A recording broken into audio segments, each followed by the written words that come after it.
उपांग से परिपूर्ण यज्ञ की भांति पूर्ण उपासना की श्रेष्ठता है, क्योंकि वैसा ही कथन श्रुति दिखलाती है।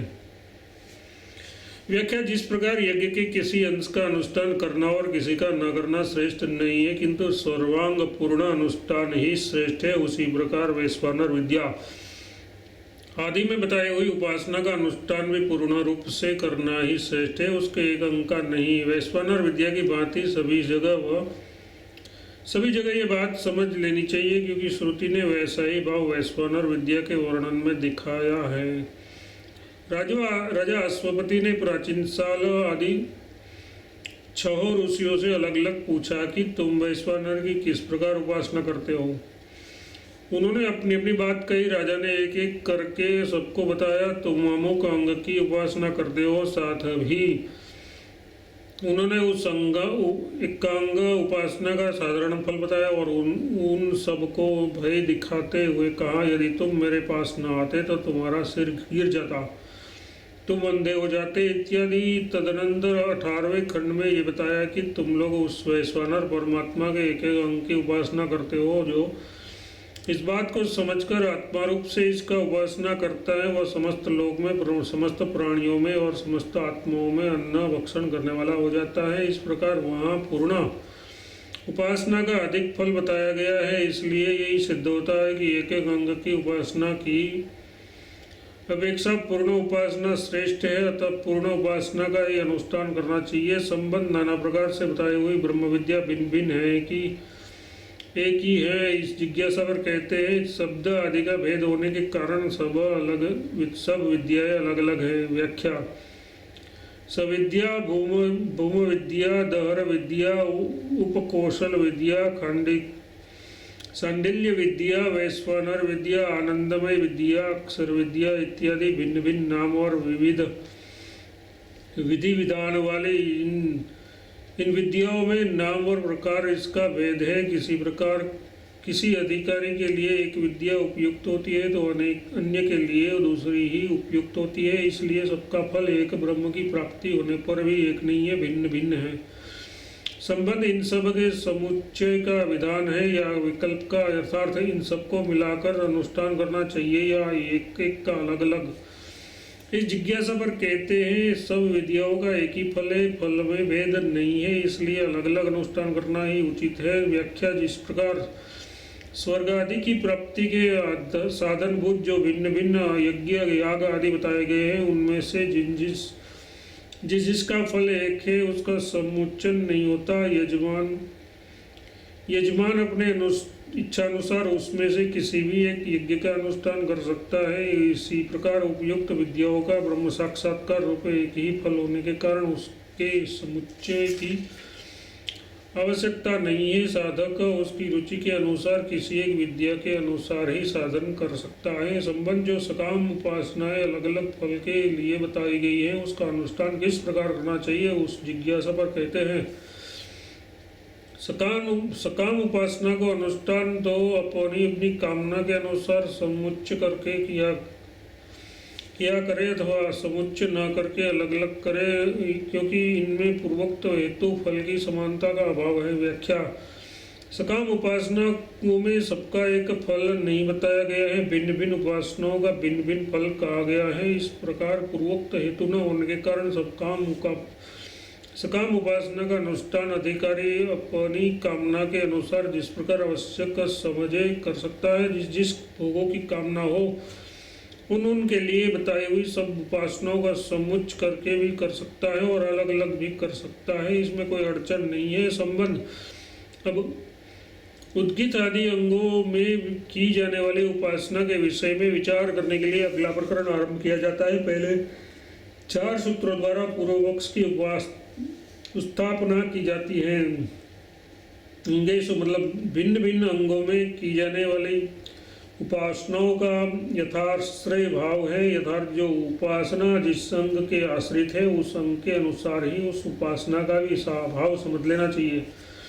व्याख्या: यज्ञ कर्म के अंगभूत उद्गीत आदि में की जाने वाली जो उपासना है, जिसका दिग्दर्शन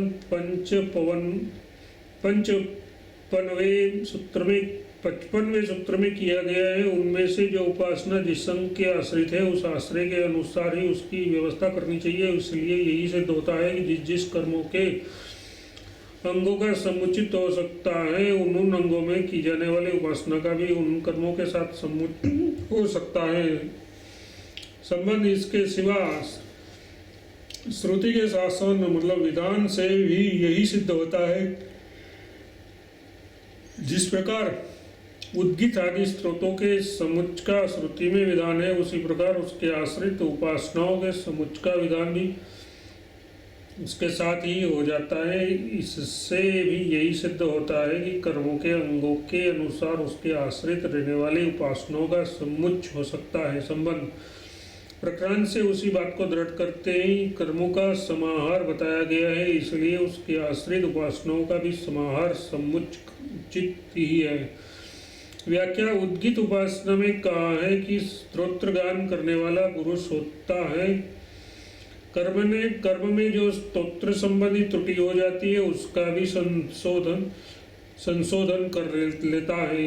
इस प्रकार प्रणव और उद्गीत की एकता समझकर उद्गान करने का महत्व दिखाया है। इस समाहार से भी अंगाश्रित उपासना का समुचित होता है। संबंध पुनः उसी बात को दृढ़ करते हैं, गुणों की साधारणता बताने वाली श्रुति से भी यही बात सिद्ध होती है।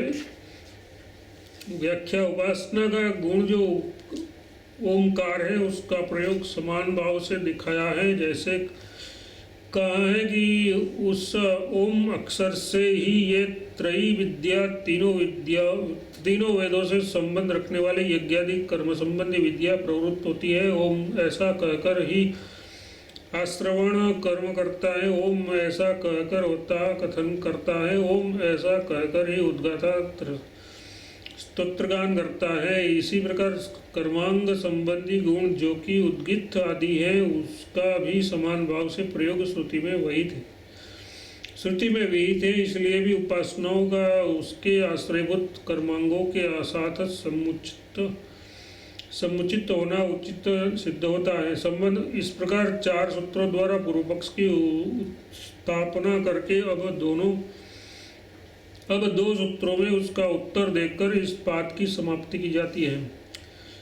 किंतु उन उपासनाओं का समुचित बताने वाली श्रुति नहीं है, इसलिए उपासनाओं का समुचित सिद्ध नहीं हो सकता। व्याख्या उन उपासनाओं के आश्रयभूत जो उद्गीत आदि अंग है उन अंगों के समाहार की भांति उसके साथ उपासनाओं का समाहार बताने वाली कोई श्रुति नहीं है, इसलिए यह सिद्ध नहीं हो सकता कि उन आश्रयों के समुचित की भांति ही उपासनाओं का भी समुचित होना चाहिए। क्योंकि उपासनाओं का उद्देश्य भिन्न है। जिस उद्देश्य से जिस फल के लिए यज्ञादि कर्म किए जाते हैं उसके अंगों में की जाने वाली उपासना उसके भिन्न उद्देश्य से की जाती है, अतः अंगों के साथ उपासना के समुच्चय का संबंध नहीं है। इसलिए यही सिद्ध होता है कि उपासनाओं का समुच्चय नहीं बन सकता, उसका अनुष्ठान अलग अलग ही करना चाहिए। संबंध प्रकरण से इसी सिद्धि को दृढ़ करते हैं। श्रुति में उपासनाओं का समाहार न करना दिखाया गया है, इसलिए भी उसका समाहार सिद्ध नहीं हो सकता। व्याख्या श्रुति में कहा है कि पूर्वोक्त प्रकार से रहस्यों को जानने वाला ब्रह्म निस्संदेह यज्ञ की यजमान की और अन्य ऋतुजों की रक्षा करता है। इस प्रकार श्रुति में विद्या की महिमा का वर्णन करते हुए यह दिखाया गया है कि इस उपासनाओं का कर्म के साथ समुच्चय नहीं होता है, क्योंकि यदि उपासनाओं का सर्वत्र समाहार हो तो दूसरे ऋत्विज भी उस तत्व के ज्ञाता होते और स्वयं ही अपनी रक्षा करते।